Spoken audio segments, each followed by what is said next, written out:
예, 우리 사도행전 1장 8절 주의 성부인데요.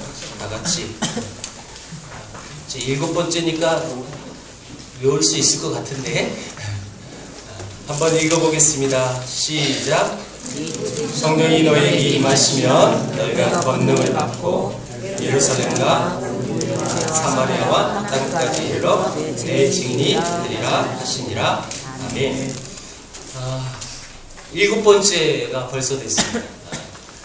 여러분, 하나님의 복음은 한순간도 멈춰있지 않고 계속 흘러간다는 것을 지금 우리가 보고 있는데, 이 복음의 확장 가운데 많은 선교의 시대가 있었다고 지난 시간에 말씀을 드렸는데요. 자, 여러분, 예수님이 우리를 위하여 죽으시고 부활하시고 승천하시면서 제자들에게 말씀하셨어요. 너희는 가라. 그리고 지금 오늘 읽었던 우리 주제 성구도 너희들이 내 증인이 되라.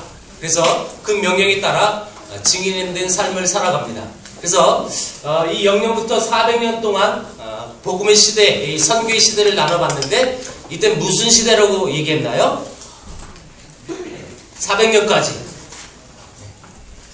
대답이 없어요. 로마 시대. 여러분 대답하셔야 됩니다. 로마 시대. 로마 국경 안에 있는 사람들이 예수 믿을 수 있는 기회가 생겼다는 거예요. 다시 말하면 로마 국경 밖에 있는 야만족이라고 불렸던 그 당시 그 민족들에게는 복음을 증거할 수가 없었어요. 그래서 그 야만족들이 쳐들어와요. 그래서 여러분 이 시대 400년 동안을 또 야만족 시대라고 불렀습니다. 자, 그 다음 800에서 1200년도 이 시대는 무슨 시대입니까? 바이킹 시대. 여러분 이거 머릿속에 잘 정립하십시오. 순서입니다. 순서. 자, 그 다음 요 바이킹 시대까지 지난주에 우리가 공부했고요. 그 다음 1200에서 1600년도 요 시대가 뭐냐면 우리 학적으로 얘기할 땐 사라센 시대 이렇게 불러요. 사라센 시대. 근데 이 사라센 시대는 뭐냐면 이때 이슬람 종교가 굉장히 이게 전해서 많은 사람들이 이슬람화가 되어집니다. 뿐만 아니라 로마 시대에 시작했던 이 복음의 확장이 전 유럽이 이제 다 확산이 되어졌는데, 그 유럽 안에 있는 이 복음이 더 이상 순수한 복음이 되지 않았어요. 자, 여러분, 이 복음은 모든 민족에게 흘러가야 합니다. 아직까지 우리나라에까지 오진 않았습니다. 그래서 모든 민족이 흘러가기 위해선 하나님의 이 진리의 말씀, 하나님의 이 복음의 말씀이 온전히 전해져야 하는데, 이 시대는 완전히 부패했다는 뜻이에요. 암흑시기라고 불러요. 여러분, 그래서 저 화면을 보시면 시커멓게 칠해져 있는 거예요. 암흑시대예요. 더 이상 복음의 생명력이 없어요. 여러분 지난주 기억하세요? 여러분 생명이 또 다른 생명을 낳는데 더 이상 생명력이 없으니 또 다른 생명을 낳을 수가 없었다는 거죠. 여러분 이 암흑의 시기가 왜 도래가 됩니까? 이유가 있다는 거죠. 그 이유를 소개합니다. 여러분 그 이유는 이겁니다. 우리 세계사 시간에 많이 들었을 거예요. 면죄부. 면죄부가 뭐죠? 돈으로 내 제사함을 사는 거예요. 그러니까 여러분 이거예요. 지금의 용어를 좀 풀이해 볼게요. 자, 여러분들이 그 지난날의 제약을 여러분 헌금을 해야만 그 제약이 사해집니다. 그래서 자, 여러분 우리 현영이는 내가 보니까 그 범죄함이 넌 1000만원인 것 같아. 너 1000만원 내야 사함을 받을 수 있어. 그러면 1000만원 내야 되는 거죠. 예를 들면 그거예요. 여러분 요즘 이런 말을 하면 그 교회와 그 목사는 어떻게 될까요? 거의 반죽습니다. 절대 이게 용납이 되지 않는 시대에 우리가 살고 있어요. 그런데 이때는 이게 용납이 됐어요. 이게 통용이 됐다는 거예요. 교황청에서 야 너희들 사하려면 헌금 내. 이걸로 그치지 않았어요. 니네 부모님들 있지? 니네 할머니 할아버지 있잖아. 그 사람들이 어디 있는지 알아? 지금 여러 개 있어. 너희들이 헌금을 하느냐에 따라서 유무에 상관, 그거에 상관이 있어서 그만큼 그들이, 너희 조상들이 천국에 갈 수 있어. 그러니까 너희들 조상들이 천국에 가려면 헌금해. 여러분, 그래서 면죄부를 돈 주고 샀어요. 왜 이게 가능할까요? 또 한 가지 사건을 먼저 말합니다. 우리 세계사 시간에 배웠던 십자군 전쟁. 여러분, 십자군 전쟁이 뭐냐면 이스라엘, 우리가 말하는 이 예수님이 태어나고 예수님이 생애를 통하여 그리고 복음을 전했던 그 이스라엘 땅, 우리가 성지라고 부르는 이 기독교의 성지가 그러니까 이슬람 종교가 커가면서 그 이스라엘을 정복했어요. 그래서 기독교 성지가 이슬람화가 된 거죠. 그래서 유럽에 있는 크리스찬들이, 야, 우리의 모토인 기독교 성지가 이교도에게 손이 넘어간다. 그러니까 저걸 정복했던 이슬람 저놈들을 다 잡아 죽이자. 전쟁하러 가는데, 자, 우린 성지를 회복하기 위해서 앞에다가 뭘 들고 가는 거예요, 그럼? 십자가. 그래서 이게 십자가 전쟁이죠. 근데 이 십자가 전쟁이 한 번에 한 거 아니에요. 여러 차례 하는데 정말 무지막지하게 이 무슬림들을 다 잡아 죽였어요. 우리 기독교니까, 너희는 이슬람이니까 우린 적이다 하면서 인신부도 여러분 칼로 배를 찔러 죽였어요. 그러니까 배 찔르면 두 사람이 죽는 거죠. 그만큼 악랄하게 우리 기독교인들이 십자군 전쟁이라는 명목하에, 성지를 탈환한다는 명목하에 이 무슬림들을 못살게 굴였다는 거예요. 여러분, 이때부터 이 이슬람교를 믿는 사람들은 기독교인이 적이 돼요. 그래서 기독교 이 이름만 나오면 완전 이를 가는 거예요. 그래서 지금도 여러분 중동에 있는 이 이슬람권 사람들은 미국이 싫은 거예요. 왜요? 일단 미국은 기독교를 대표하는 나라니까. 너무너무 싫은 거예요. 지금까지 그 여파가 있는 거죠.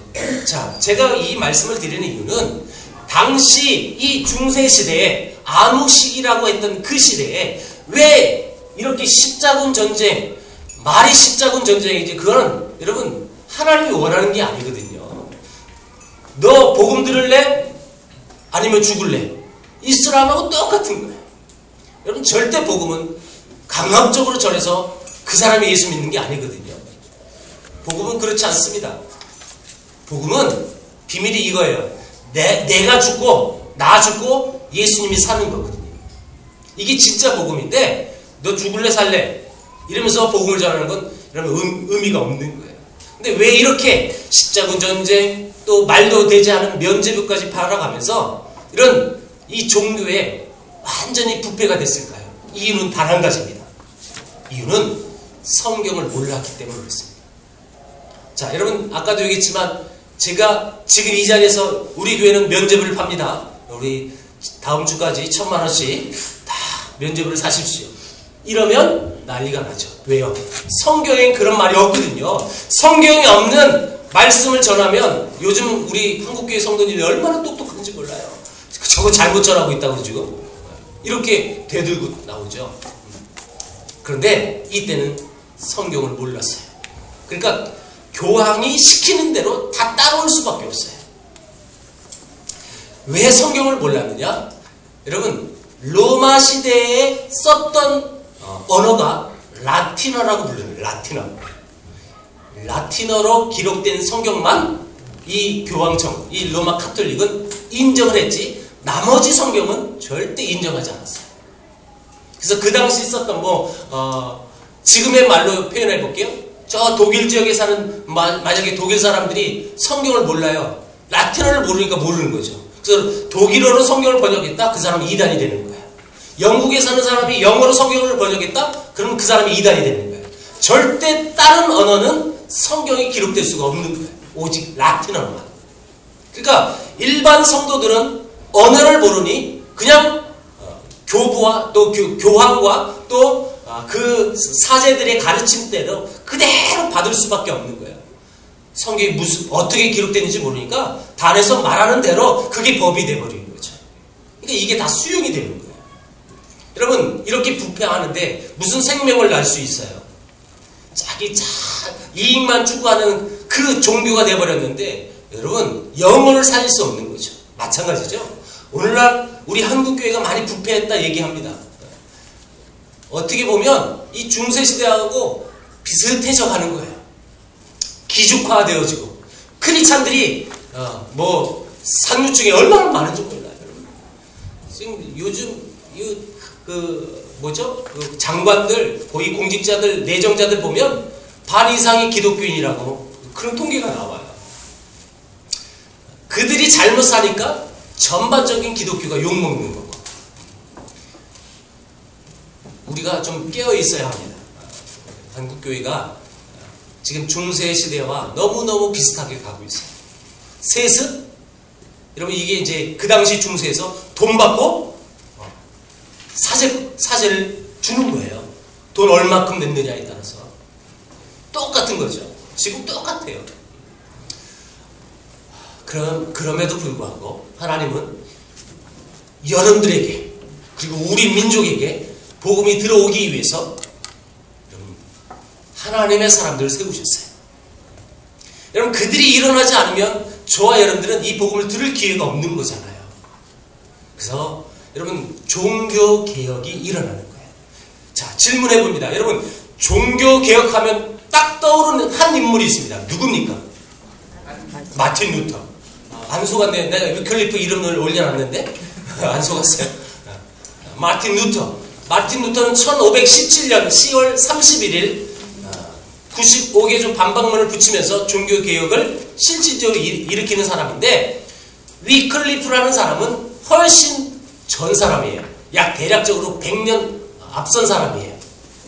이 위클리프가 누구냐면, 이분이 영어로 된 성경을 가장 먼저 번역하신 분이에요. 그러니까 영어로 번역을 처음 시작했던 분이라고 생각하면 되는 겁니다. 자, 아까 얘기했어요. 다른 언어로 성경을 번역하면 그 사람은 뭐로 취급받는다고요? 이단. 얀 후스라고도 부르는 이분은 체코어로 최초로 성경을 번역하신 분이에요. 지금의 체코어, 그 당시는 보헤미아어라고 불러요. 자, 여러분 보세요. 위클리프가 성경을 번역하면서 이분이 1384년도에 이를테면 심장마비로 자연사하신 분이에요. 그런데 이분이 돌아가신 약 30년 뒤에, 위클리프가 죽은 지 30년 뒤에 교회 회의를 했어요. 사도행전 15장에 나오는 예루살렘 최초의 회의, 그게 공적인 효력이 있었다고 그랬죠? 그 회의가 계속 시대마다 가면서 공의회를 만들어요. 그래서 이 공의회에서 정한 교회법은 전 유럽이 통했습니다. 공적인 효력이 있었고요. 이 콘스탄스라는 곳에서 회의를 했다는 거죠. 이 콘스탄스는 어디냐면 독일 최남부입니다. 독일 최남부. 이 최남부에서 회의를 하는데, 그 회의상의 결정문이 뭐냐면, 예전에 주한 위클리프가 영어로 성경을 번역했다. 근데 그놈의 모든 책을 다 불살라라, 다 태워버려라, 못 보게 해라, 이렇게 얘기했고요. 뿐만 아니라 죽은 지 30년이 된 그 무덤을 다시 파헤쳐라. 그리고 그 시체를 끄집어서 2번 죽여라. 이거예요. 여러분, 30년에 죽은 시체를 꺼내서 불 지르면 무슨 의미가 있겠어요? 이 컨셉을 여러분들이 이해하셔야 돼요. 이 당시 로만 카톨릭이 어떤 문화와 어떤 마인드로 살았는지를 알 수가 있는 한 대목인 거예요. 여러분, 무덤에 30년이 있으면 거의 다 썩었을 거예요. 그거 불질러서 뭘 하겠다고. 그만큼 이 성경 번역하는 거에 대해서 철두철미하게 반대하는 거예요. 왜요? 성경을 성도들이 알아버리면 자기들의 기득권을 놓칠 수밖에 없는 거죠. 그들을 계속 눈먼 장님처럼 그렇게 활용하고 써먹어야 하는데 성경을 알아버리면 안 되니까. 그래서 철두철미하게 성경 번역을 반대하는 것입니다. 여러분, 아까 얘기했던 마틴 루터는 독일어로 처음 성경을 번역하신 분이에요. 여러분, 우리가 마틴 루터가 실질적으로 종교개혁을 일으켰지만 앞 세대에 위클리프, 야누스 이런 분들이 사도나놀라 이런 분들이요 종교개혁 이전 개혁가라는 말을 붙여요. 그러니까 종교개혁가 그러면 마틴 루터 이후부터 얘기하지만 그 이전에도 성경을 번역하고 하나님의 말씀을 온전히 증거하려고 했던 아름다운 개혁가들이 있었다는 뜻이에요. 핵을 긋는 건 마틴 루터지만. 자, 여러분, 이 얀누스가 이 콘스탄스 공회에서 처형을 당하는데 이유가 이렇습니다. 이 사진은 현재 독일 콘스탄스에 가보면 얀누스 박물관이 있습니다. 이 사진을 보여드리는 이유는 제가 갔다 와봤다는 뜻이에요. 여기에 우리 교회에 여기 다녀오신 분이 몇 분 계시거든요. 우리 UDTW 훈련을 받으면 유럽 아울리치를 다녀오는데 여기를 꼭 가봅니다. 제가 여러분 우리 학생들한테 좀 도전 주고 싶어요. 여러분들 대학생 되면 우리 훈련 받아서 유럽 꼭 가길 축복해요. 너무너무 좋아요. 그 막연하게 유럽 배낭여행 가고 싶다 그런 마인드 말고 종교개혁이 일어날 수밖에 없었던 상황과 또 그 상황 속에서 하나님이 하나님의 사람들을 세워서 생명을 낳을 수 있는 그 밑 배경을 볼 수가 있어요. 제가 알기로 우리 청년 중에 두이 자매가 다녀왔고 지민 자매 다녀왔고 그죠? 그 다음에 또 있나요? 우리 고전도사님 다녀오셨을 거 맞죠? 네. 우리 교회는 그렇게 다녀온 것 같아요. 어르신들은 조금 어려울 수도 있겠지만 우리 학생들 청년들은 좀 이런 도전이 됐으면 좋겠어요. 너무 좋습니다. 저는 왜 내가 늦게 왔는지 너무너무 후회를 많이 했어요. 그래서 제가 다녀오면서 내 자녀들은 빨리 보내줘야 되겠다. 돈이 없어요. 땡피스를 얻더라도 보내고 싶다 이런 마음이 있어요. 여러분 역사의 현장을 다녀온 사람과 그렇지 않은 사람하고 차이는 너무 커요. 이 야누스가 이 콘스탄스 공의회에 벌어졌을 때 이런 제안을 받습니다. 이분이 체코 지역에서 이를테면 종교개혁을 일으키고 있었는데 너 우리 캐톨릭과 반대하는 의견을 갖고 있느냐? 그럼 네가 이 회의상에 와서 네 의견을 발표할 수 있는 기회를 주겠다. 그래서 황제의 그 말에 이 야누스는 믿고 왔었어요. 그런데 오자마자 붙잡힙니다. 그리고 발언할 수 있는 기회도 안 주고 잡아 죽여버렸어요. 캐톨릭이. 그러니까 여러분 이 야누스가 얼마나 억울했겠어요. 그쵸? 오늘 오전 본문에 또 억울한 부분도 나왔죠. 그죠? 얼마나 억울했겠어요. 여러분 이 억울한 상황 속에서 크리스찬들이 어떤 신앙을 가져야 하는지 이 야누스를 보면요 알 수가 있어요. 이 야누스는 억울한 죽음임에도 불구하고 이렇게 고백했어요. 여러분 이 글씨 보입니까? 이분이 죽으면서 마지막 한 말입니다. 보이는 분만 읽어보겠습니다. 시작. 주 예수여 간구하오니 저들에게 자비를 베풀어 주소서. 내가 종교개혁가로서 발언을 하지도 못하고 공에 붙잡혀가지고 죽임을 당하는 거야. 근데 여러분 이분처럼 돌아가셨던 앞에 선배님들이 계셨어요. 누굴까요? 스데반 집사. 그리고 또 유명하신 분이 계세요. 예수님. 그들은 죽을 상황은 아니었지만 끝까지 자기를 죽였던 그 사람들을 원망하지 않고 주 예수여 간구하니 저들에게 자비를 베풀어 주소서 라고 돌아가신 이 야누스가 처형당했던 장소고 묘지라고 추정되어지는 곳입니다. 이게 다 이제 콘스탄스에 있고요. 이 콘스탄스에 가보면 호수가 있어요. 이 호수를 건너가면 스위스 쭈리히가 나옵니다.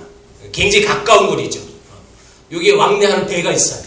근데 이 호수 정 가운데 저런 조형물이 하나 있어요. 저게 뭐냐면 중세 시대에 실존했었던 여자인데요. 저분이 뭐 하는 사람이냐면 남자를 유혹하는 여자예요. 쉽게 얘기하면 이제 창녀라고 얘기하는데 제가 저런 분들의 실명은 기억이 안 나요. 근데 실존 이야기를, 실존 인물을 요 호수에다가 만들어 놨고요. 요게 계속 360도 계속 돌아가요.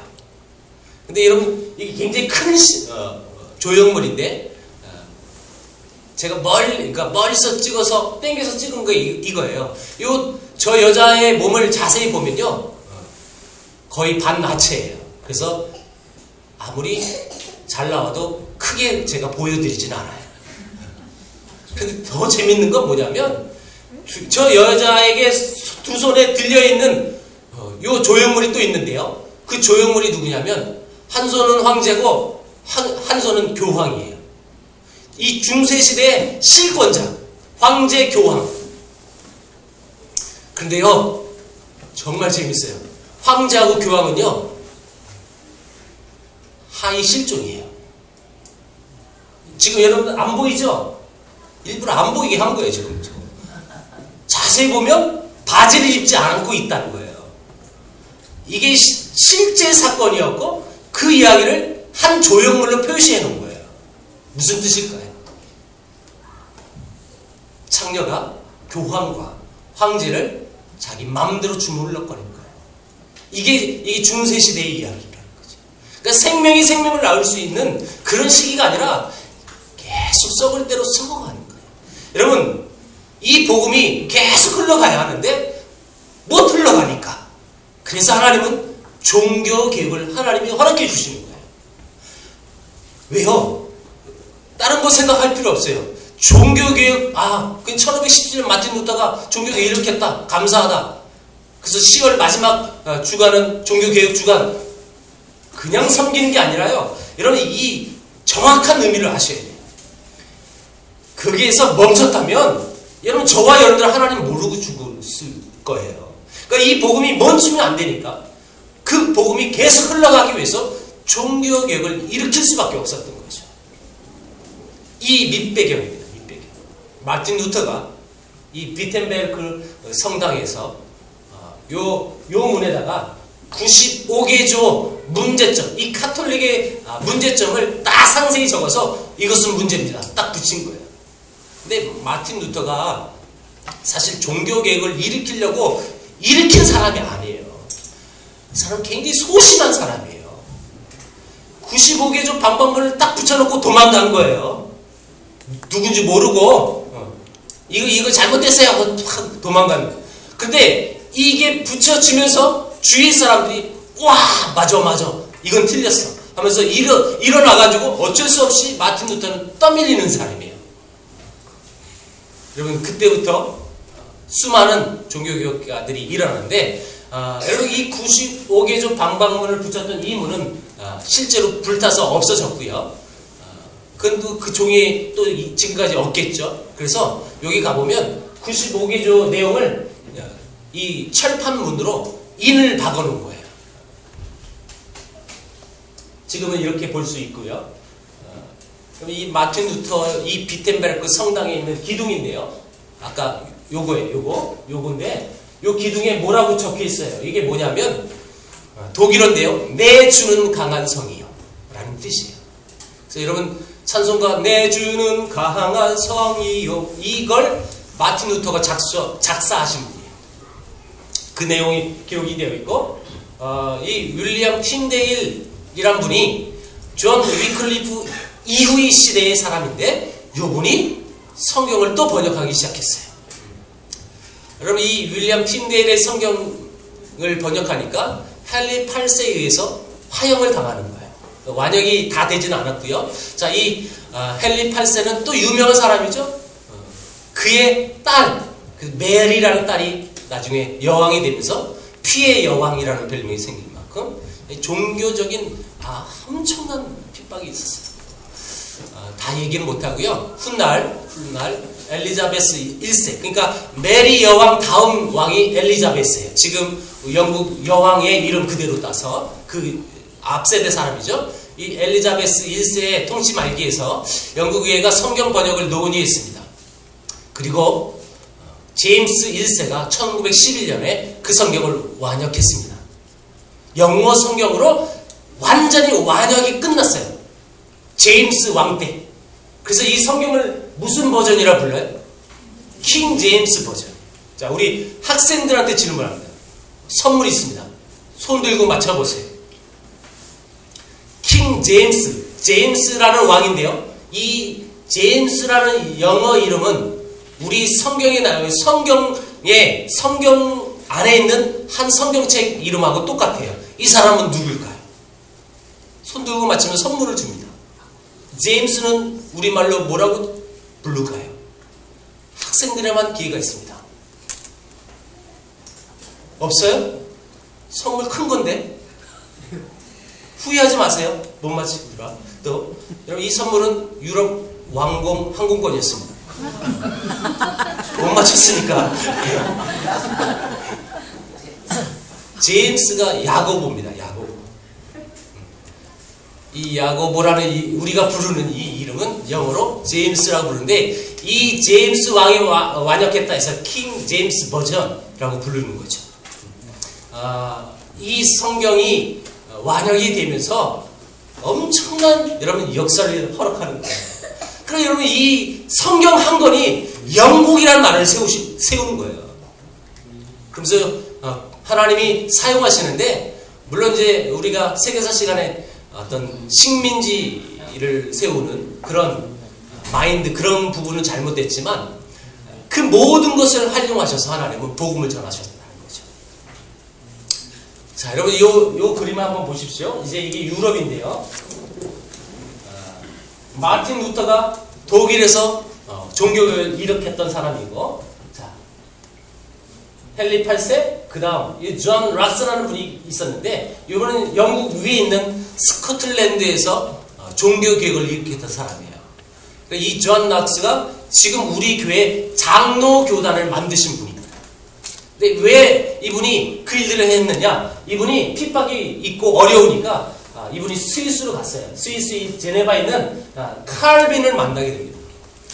동시대 사람이고요. 이 존 칼빈은 기독교 강요를 만드셨던 분이고, 실질적인 장로 정치를 만드신 분이었고, 그 영향으로 존 락스가 스코틀랜드 가서 장로 교단을 만든 거예요. 스코틀랜드 이 장로 교회의 흐름이 여러분 호주로 이어져요. 왜? 요 사람들이, 영국 분들이 호주로 이민을 많이 가죠? 그래서 호주 교회는 또 장로 교회가 많은 거예요. 그 호주 장로 교회 성도들이 기도하고 헌금해서 선교사를 우리나라에 보내주는 거예요. 그게 부산과 경남 지역이에요. 이거 뒤에 나올 겁니다.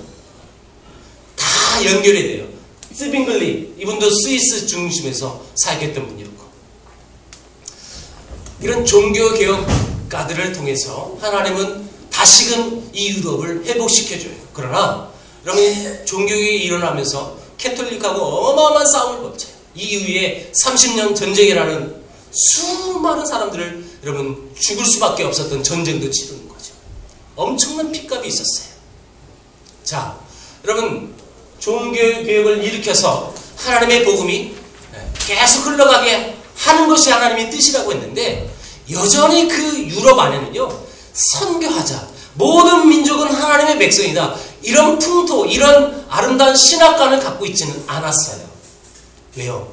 계속 캐톨릭하고 교리 싸움을 해야 하고 실질적으로 전쟁도 했고요. 그런 차원 속에서 지금처럼 마음껏 선교를 할 수 있었던 준비가 되지 않았다는 뜻이에요. 그래서 하나님은 나중에 윌리엄 캐리라는 훌륭한 또 선교사를 사용하시는데, 왜 그 당시 유럽의 풍토가, 유럽의 신학이, 유럽의 교회가 열방을 향하여 복음을 들고 못 나갔느냐? 그 이유를 소개합니다. 어떤 종교개혁자 중에 한 사람은 이런 마인드를 갖고 있었어요. 한번 읽어봅시다. 시작. 이방인들의 개종을 원하신다면 인간들의 노력이 없이도, 만약 하나님이 이방인들의 구원을 바라지 아니하시면 인간이 끼어드는 것. 자, 예를 들어볼게요.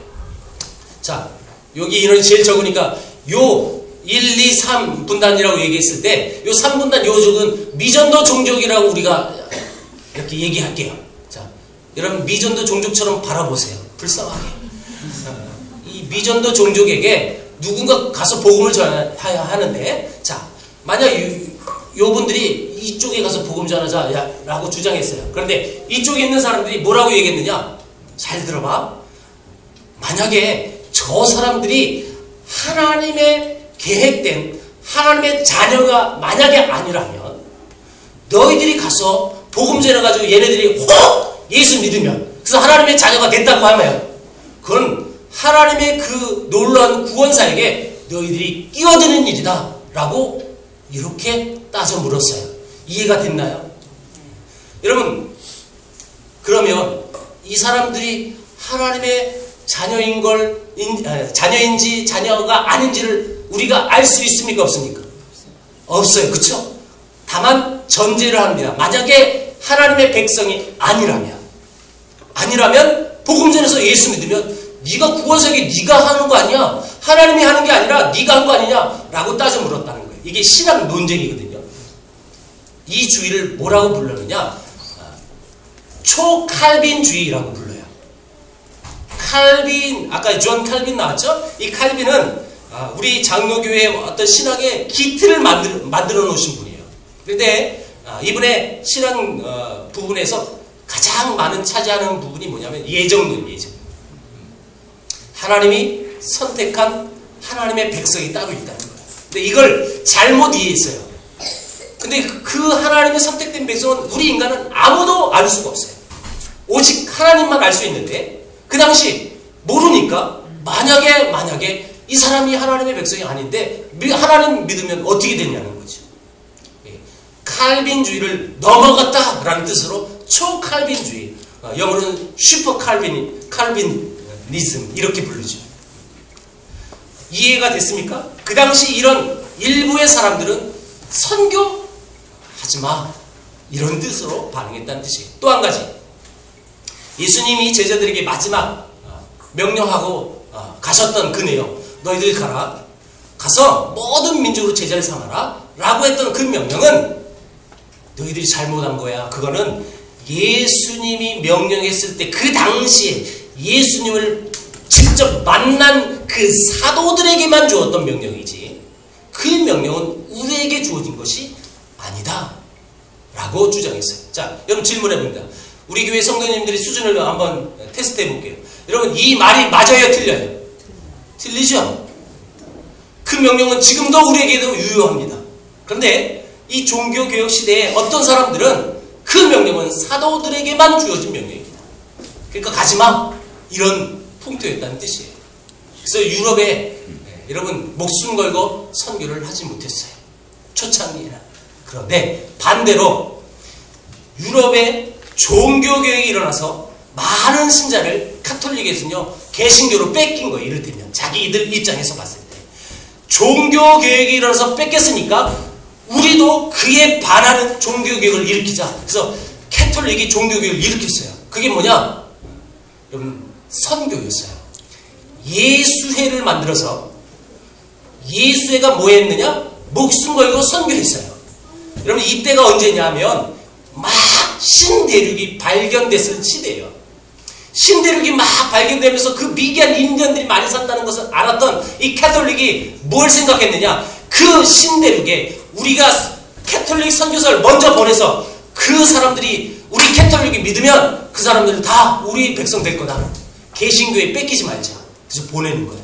목숨 걸고 보내요. 여러분, 죽으면서까지 그 신대륙에 가서 복음을 전했던 그 아름다운 선교사님들의 이야기를 영화로도 만들었어요. 그 영화가 뭘까요? 미션이에요. 미션. 우리 학생들은 넬라 판타지아 이것만 알고 있지만 나는 그 영화 보면서 그 배경음악이 너무너무 좋았어요. 근데 나중에 무슨 예능 프로그램에서 넬라 판타지아 이렇게 부르면서 엄청나게 또 많은 사람들에게 알려지는데 중요한 건 캐톨릭이 개신교를 보면서 그걸 반하여 우리도 종교교를 일으켰다. 그게 선교운동이다 라는 것, 이것만 기억해 두세요.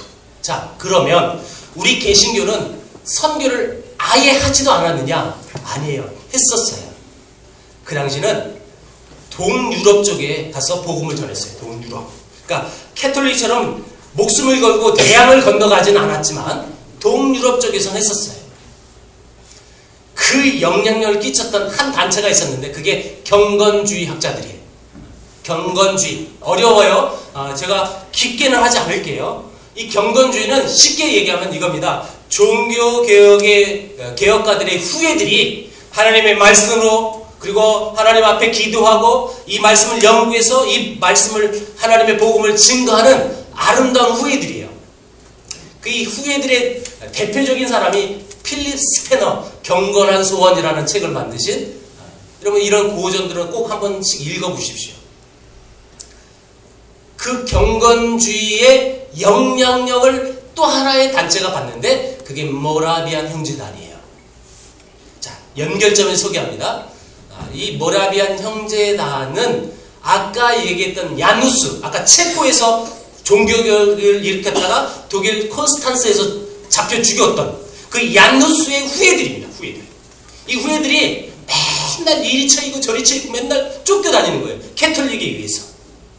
근데 어느 날 진젠돌프라는 이 백작 땅에 들어왔는데 이 진젠돌프는 경건주의 후예라 이들의 신앙과 이들의 아름다운 모습을 좋게 여겼어요. 그래서 자기 땅을 주는 거예요. 너희들 여기서 머물러라.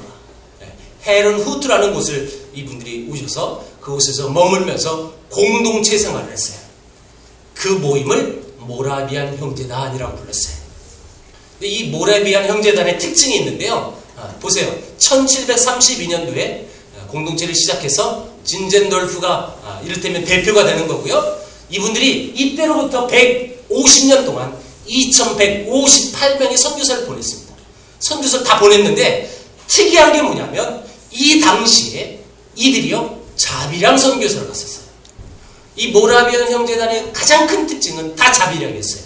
자기 직업이 있었고요. 그 직업으로 대양을 건너가서 그들에게 가르치고 그것으로 직업을 삼고 그것으로 먹고 그들에게 복음을 전했어요. 이 모라비안 형제단이 얼마나 멋있는지 몰라요. 이제 개신교의 선교의 시작을 실질적으로 하는 분들인데 여러분 이분들의 특징 한번 읽어보겠습니다. 시작. 자발적인 순종, 그리스도를 위한 열정, 위험에 맞서 싸운 용기, 불굴의 의지. 여러분 요 네 가지의 특징을 보면 딱 컨셉이 정해집니까? 네. 불굴의 의지를 갖고 열심히 싸워 이기는 그런 형제단인데 이걸 100마디를 해봐야 여러분들이 다가오지가 않아요. 그래서 제가 예를 들 거예요. 여러분 이 배는 타이타닉이라는 배입니다. 타이타닉. 아까 우리 남자 성도님들이 밥 먹으면서 얘기했는데 우리 장 집사님이 난 타이타닉 영화를 정말 재미없게 봤습니다. 이렇게 얘기했었어요. 정말 재미가 없었다고. 이 타이타닉 거의 다 보셨을 거예요. 그쵸? 이 타이타닉 빙산하고 부딪혀서 자초되어 다 죽었습니다. 그쵸? 여러분 타이타닉이라는 영화를 속에서 여러분들이 기억나는 장면들이 몇 장면 있을 거예요. 여러분 가장 여러분들 머릿속에 기억나는 장면을 여러분 몸으로 한번 보여주세요. 몸으로. 자 하나 둘 셋 하면 몸으로 해보세요. 하나 둘 셋. 여러분 이거 뭔지 아세요? 네. 남녀 주인공이 뱃머리에서 디카프리오가 허리를 잡고 하면서 이거 기억나시죠? 제가 강의하러 다닐 때 많은 시간을 강의하는 곳은 이런 내용도 하거든요. 근데 여자분들만 모여있는 그런 강의실이 있어요. 주중이고 그리고 오전에 모여요. 네, 그 거의 100% 아줌마죠. 아줌마. 특별히 이제 오늘의 교회 내가 4개 제자학교 강의하러 가는데요. 오전반이 2개가 있어요. 근데 오전반 요분들의 특징이 있습니다. 100% 여자, 나 혼자 남자. 여러분 처음에 제가 강의할 때는 얼마나 부담스러운지 몰라요. 다 여자고 나만 남자니까. 근데 해를 거듭할수록 저는 그 아줌마들이 모이는 그 모임이 얼마나 좋은지 몰라요. 왜냐? 리액션이 장난이 아닙니다. 얼마나 호응을 잘하시는지 몰라. 그래서 우리 이용남 목사님하고 저하고 농담하는 게 하나 있는데, 우리가 좋아하는 회는 여전도 회. 정말 좋아요. 반응이 좋으니까. 근데 이 아줌마들이 모여있는 이 모임에 여러분 가장 인상 깊었던 장면 한번 보여주세요. 그럼 100% 아줌마는 이러고 있습니다. 거의 다. 근데 저녁반에 가보면 남자 여자가 섞여요. 그 반은 여자들은 이런 여자도 있지만 이런 여자가 거의 해요. 내숭 떨고 있는 거죠. 왜냐하면 여자들은 다 이걸 해보고 싶었던 거예요. 배에서 안 해봤으니까 지 신랑이 허리춤 잡고 그 없는 허리에 잡고 그거 해보고 싶다고. 여러분 바이올린 연주하는 것도 기억나십니까? 그 바이올린 연주자가 실존 인물입니다. 실존 인물. 근데 그분이 누구냐? 모라비안 형제단이었습니다. 배가 자초돼서 사람들이 다 우왕좌왕, 다 죽음 속에 불안하게 떨고 있었을 때 이 모라비안 형제단은 선교하려고 그 배를 탔는데 여러분 끝까지 4주를 가까이 하게 하면 찬송을 연주했던 그분이 실존 인물이고 모라비안 형제단 소속이었다는 거예요.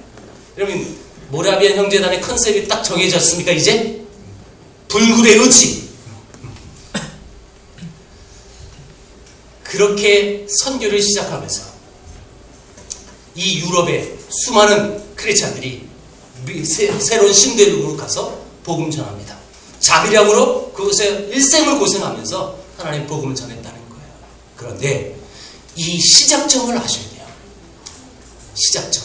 이 모라비안 형제단과 함께 비슷한 시기에 하나님이 아름답게 쓰셨던 한 분이 계셨는데 그분이 윌리엄 캐리라는 분이었습니다.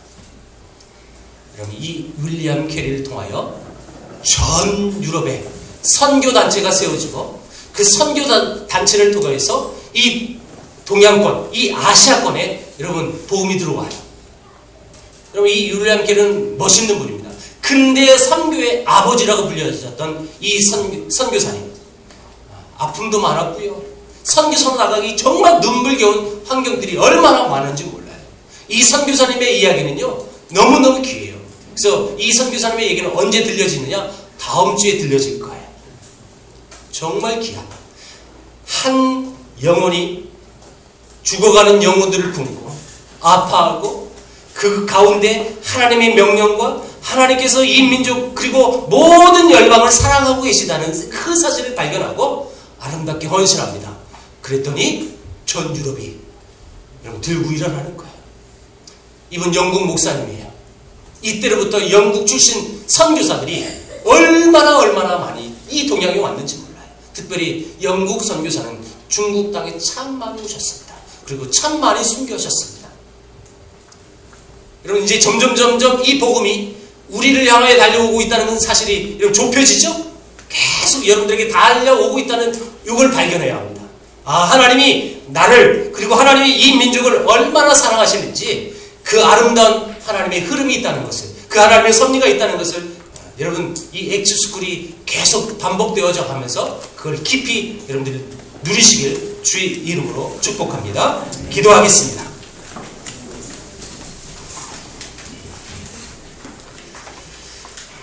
하나님 감사합니다.